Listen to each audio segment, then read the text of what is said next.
Hi friends, ఎలా ఉన్నారు? బాగున్నారా?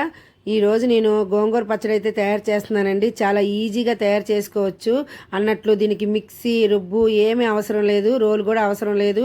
చాలా ఈజీగా అయిపోతుంది. మంచి గోంగూర, పుల్లటి గోంగూర తీసుకుని శుభ్రంగా కడుక్కొని ఒక పావు గంటైనా ఆరనివ్వాలి, తడి లేకుండా. ఆరిన గోంగూరని దలసరిగా ఉన్న తపేలు అవ్వచ్చు, కళాయిలు అవ్వచ్చు, నాన్ స్టిక్ కళాయి అయినా పర్వాలేదు, అందులో వేసుకొని బాగా మెదుపుతూనే ఉండాలి. ఎంతవరకు అంటే ఒక్క తడి చుక్క కూడా లేకుండా మెదుపుతూనే ఉండాలండి. అలాగైతేనే గోంగూర మనకి ఎక్కువ రోజులు నిల్వ ఉంటుంది. తడి లేకపోతే దాంట్లో నేనైతే ఒక పావు కేజీ నూనె పోసుకున్నాను. గోంగూర బట్టి మీరు నూనె తీసుకోండి.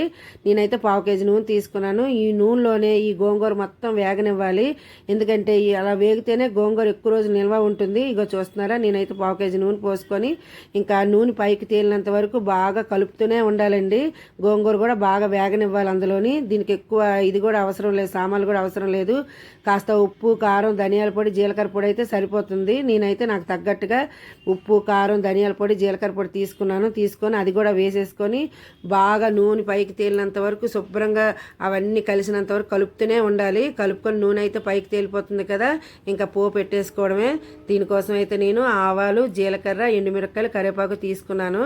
శనగపప్పు, మినపప్పు వేసుకోవచ్చు, కాకపోతే నిల్వ ఉండదు గోంగూర పచ్చడి. చాలా టేస్టీ గోంగూర పచ్చడి అయితే రెడీ అయిపోయినట్టండి. చాలా చాలా బాగుంటుంది ఈ గోంగూర పచ్చడి. ఎక్కువగా జాబులకు వెళ్తుంటారు కదా ఆడవాళ్ళు, వాళ్ళకైతే వేగంగా ఈజీగా చేసుకొని తినేవచ్చండి. అంత బాగుంటుంది ఈ గోంగూర పచ్చడి, చాలా టేస్టీగా ఉంటుంది. మన గోంగూర పచ్చడి ఆంధ్ర మాత అంటారు కదా, ఒక్కసారి చేసుకొని తినండి ఫ్రెండ్స్, చాలా చాలా బాగుంటుంది. ఎక్కువ రోజు నిల్వ కూడా ఉంటుంది గోంగూర పచ్చడి. అంత బాగుంటుంది ఈ గోంగూర పచ్చడి. చూస్తున్నారు ఎంత ఈజీగా అయిపోయిందో. ఇంకెందుకు లేటు, చేసుకొని తినేయండి ఒకసారి. అలాగే నా వీడియోని షేర్ చేయండి, సబ్స్క్రైబ్ చేయండి, లైక్ చేయండి.